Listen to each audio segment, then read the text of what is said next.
guess I don't want to call it a bye week, but kind of couple of elongated preparation weeks comes at a really good time for us, so we can recover a little bit physically and probably emotionally as well, coming off of 3 difficult losses as we have. So, we're going to do some work on the field, some work in the meetings, give them a chance to really catch up on some rest, focus on their schoolwork.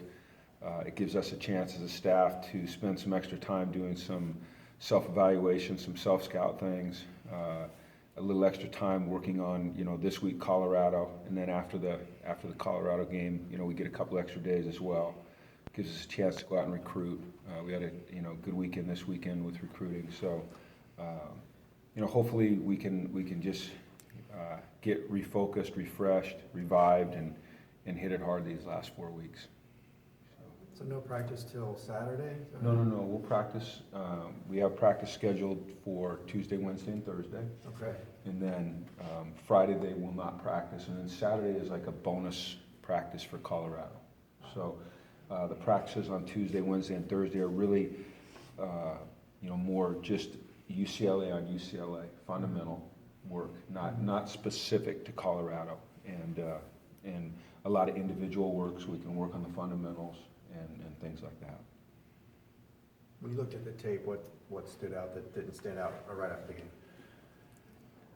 Well, do you want the positive or the negative? The good news or the bad news? What do you want first?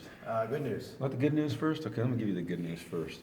The good news was against and I might have said this after the game, I don't remember, but against a really good pass rushing unit that brought 5 and 6 most of the day. Our offensive line did an excellent job in protection. They really did an excellent job in protection. And I believe that and I'm sure that for most people that are going to listen to this, is going to say, well, where's the connection there? I believe that that's going to help us in the run game as well, because I believe that confidence in the way they performed on Saturday will lead to an increase in the way they performed with the pass on Saturday will lead to confidence in the run game. So I was very impressed with that. I thought our pass rush was good. We had 5 sacks. The bad news, the kickoff return, to start the game like that and then go down 14-0, the kickoff return and then the big play, on their first offensive play, that was, tough. It made us really dig in, which we did, and we found something there. So I guess that's a positive and negative. Our special teams played well, except for that one play, and it's that word "except for," those 2 words "except for," that have been an issue for us. We did not come up as coaches with an answer quickly enough for what they were doing in the run game. They had a good little scheme going. We did a good job stopping it most of the time. And then once again, there was a couple times when it got out the gate. And so we have to do a better job of helping our players. And then our players have to execute what their responsibilities are. So we all own that. And then, as you know, we didn't really attempt to run the ball. We really only called 10 runs. We did not go into the game with that as our thought process. But Mike was throwing the ball well.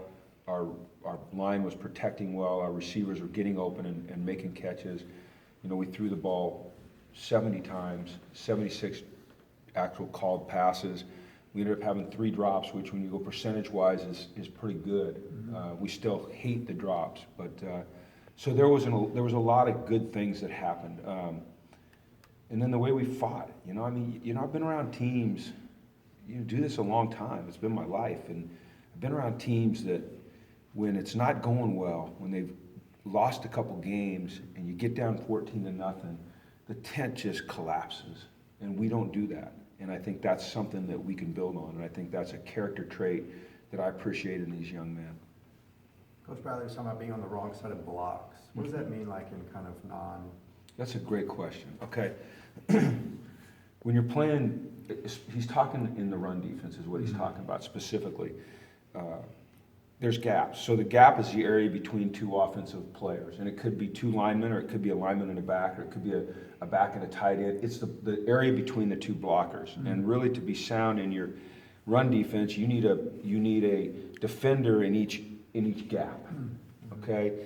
And sometimes when teams are doing what we call like pin and pull schemes or counter schemes where they're blocking back and then bringing a guy from the other side to add in over here, if you don't pop a block, if you don't pop around a block and get on the other side or recognize it quicker, then they end up gaining a man advantage on you. And so they create a gap that you haven't filled with a body. And that happened a couple times to us in the game, and then that running back took advantage of it. If I had a grease board, I could diagram it very easily for you. But essentially it means not having the proper spacing on defense. And, that happens on occasion. You see that. So we've been really good against the run. Our guys have fit things up so well and have had such a great understanding of it. And it was just so unfortunate Saturday that we didn't get it fixed quickly enough.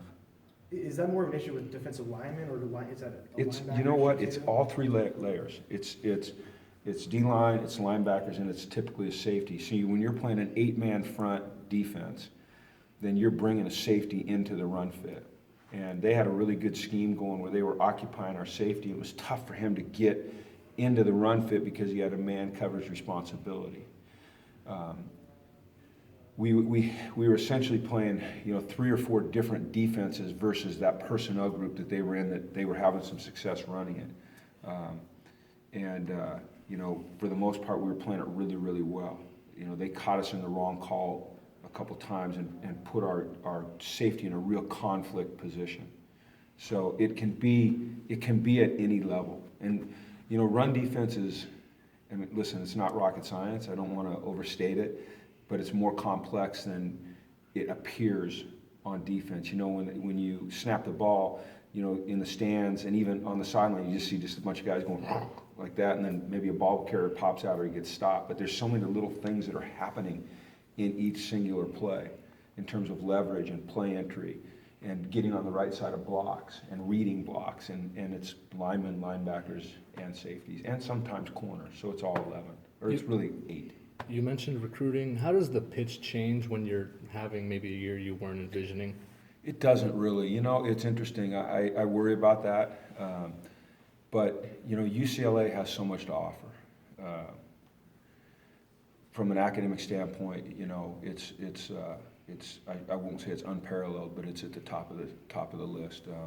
This new building that we're building, the Wasserman Center, is just a great advantage to us now.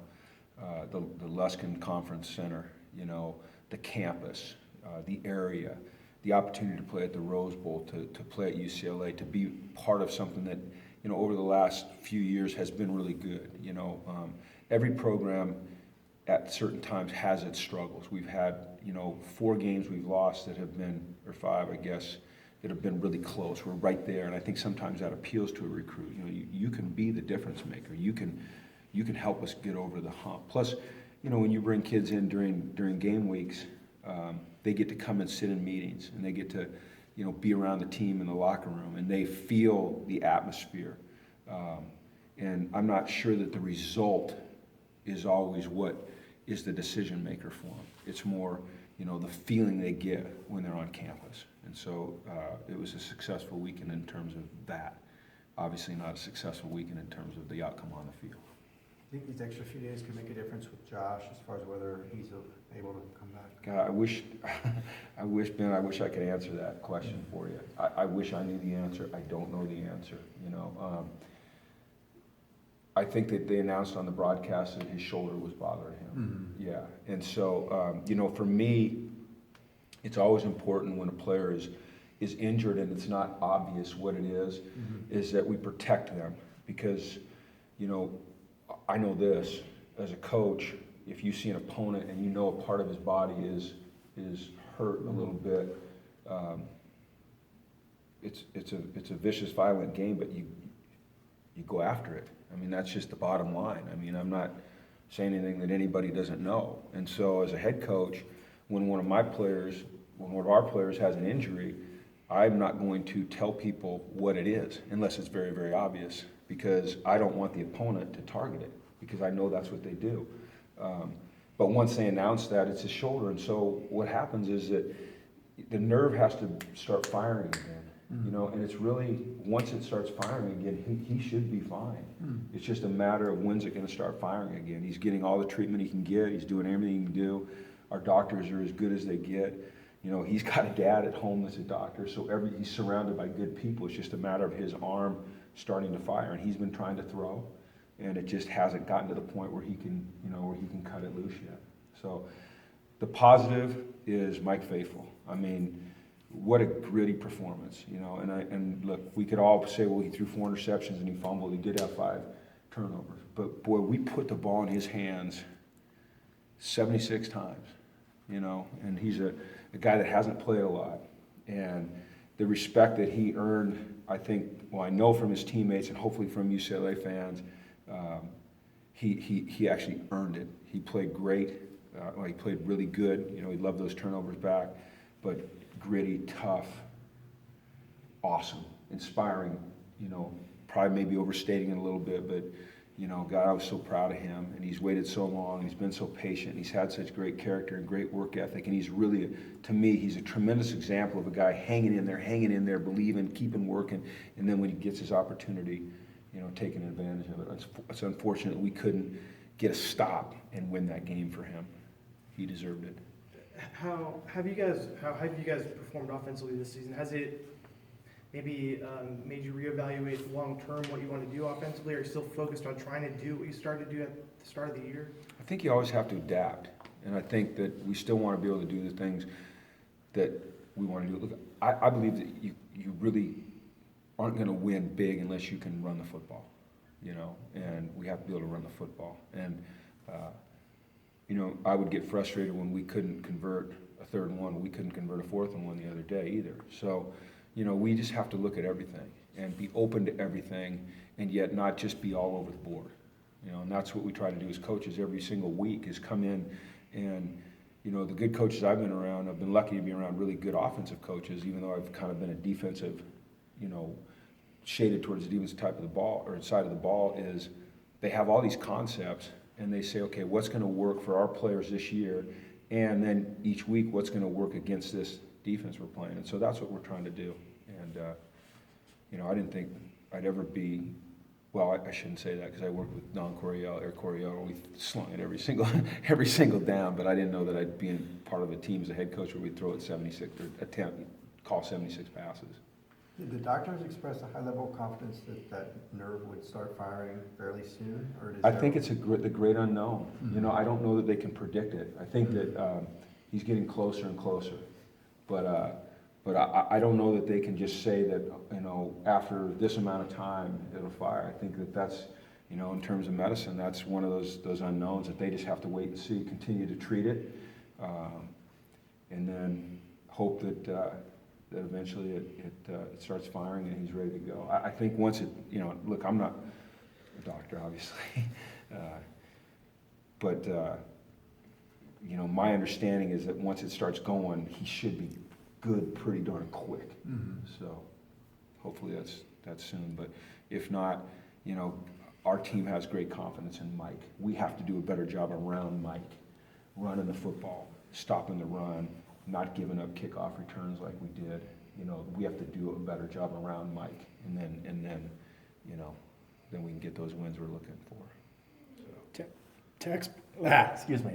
Tack's production against Utah was pretty fantastic. Where would you rank that performance out of him Saturday? He's had a really good year. He's had a really good 2 years. The play that he made coming off the edge, the sack, you know, caused fumble strip, whatever you want to call it, where he just essentially stole the ball, was reminiscent of the Denver Broncos in the Super Bowl. You remember the play that Von Miller made, you know, kind of like that. The kid is just a heck of a football player. You know, I don't know where that performance would rank, but I can't remember a whole lot that were better. You know, and the things that are unseen are the things that he's doing, you know, in the run game as well. You know, right before he made that play on the sack, he had the tackle for loss on the run. You know, so he's doing a lot of great things. Is that groin pretty much healed now? He's like moving pretty good, but I don't know. He's kind of a war daddy. I mean, you know, it'll hurt, and he'll go out, and then he's like, I got to get back in there, and he just sucks it up. We've all seen him limp off the field, and then a couple plays later, run back on. And if it was anyone other than Tack, you'd say that he was doing it for dramatic effect, and that is absolutely not part of Tack's repertoire. There's no dramatic effect in there. It's just that he's like, I can't go. Then he gets to the sideline and he says, I've got to go. I've got to go. And he sucks it up and he gets back in there. He's something else. He's really a good player, and he's really kind of everything you want in a player in terms of mindset and attitude and toughness and work ethic and just killer instinct. He's really special. Does he project pretty well for the NFL? Big time. Yeah. He's gonna probably have to gain a little weight, but he's a right end, in the NFL. They love guys like him at right end, explosive off the ball, strong, can play the run well enough. There'll probably be some teams that'll come in here and work him out as an outside linebacker. Some of the 34 teams, Chargers, the Steelers, teams like that will come in and they'll see if he can drop, which he can, So to me, just the more productive he is down the stretch here, his stock is going to go way up. And when teams come in and they time him in a 40 and they see how fast he is and they study his film in depth and see how explosive he is, I think that, I think he projects really, really well at the next level. Did it help him that he played a lot of interior line last year to kind of make him more of a well-rounded player? Absolutely, yeah. Because they'll be able to see the pass rush stuff just in the numbers, but they'll be able to turn on the film and see him playing some 3 technique and playing against a guard or taking on a double team, things like that. Playing the run, tough inside. That's not something they'll ask him to do at the next level because he's just not near big enough to be an inside guy. Those guys are gigantic at the next level. But it's a little bit like Dayton maybe. Dayton was so versatile. He could play 3 technique. He could play either end. And that when he went to the Senior Bowl, and they put him in the pass rush stuff, he would play nose, 3 technique, and both ends. He'd just rotate through, and everyone else was playing one position. And so scouts go, well, man, look at this guy. Look at his versatility. Look at all the things that he can do. And, that's one of the reasons he got drafted in the first round. So I think Tack has very similar traits to Dayton, although I think he's, probably physically just, he's not quite as big as Dayton, but he's more explosive and faster. So, we've been able to, put out some pretty good linebackers and some pretty good defensive linemen here the last few years. They're gonna, Jayon just walked in, and I'm not saying this for Jayon, but, that dude right over there they're gonna be talking about him too, so. Was Tahan Goodman available? He played. He did play, okay. Yeah, he played actually quite a bit. Yeah, yeah. What happens is that we have to duplicate numbers. So you see Mossy in there at 21, Yeah. and then and Tahan's 21 also. But yeah, Tahan, he played quite a bit. As a matter of fact, he was in a lot of our red zone packages. When Jayon had the pick, he was in there playing safety. We play him all over the place. We play him at safety. We play him down at nickel. We play him at dime. There's a little package where he's kind of in a linebacker position. He played on special teams. Yeah, he's been seeing a lot of action and been doing a good job. I guess I didn't watch the game very well. Well, no, I mean, there's 22 players out there, and every play you can't see every single one of them. So, yeah. Kennedy mentioned something that Bolu was like the healthiest of the tailbacks. So the other Yeah. guy's a little bit dinged up right now, or? Yeah, Nate he's got some tendonitis going on his knee, and he was struggling. And then Soso's been fighting through the shoulder and the ankle, and Bolu was the workhorse. And he was doing a really good job in protection. And like I said, they were bringing 5 or 6 almost every play. Not every play, but almost every play. They were getting in like a bear look and bringing an extra linebacker a bunch. And Bolu was stepping up and doing a tremendous job in protection. So I think Bolu played 81 plays, which is a lot. But we don't want that to be the case. We want there to be a little bit more balance between those guys. But we've got to make sure they're healthy. We got Brandon Stevens some plays. I like him. I think he's going to be a good player. I'd like to see Jalen Starks get some plays too. I think he's a good player as well. All right, thanks, guys. All right, thanks everybody. All right, have a good day.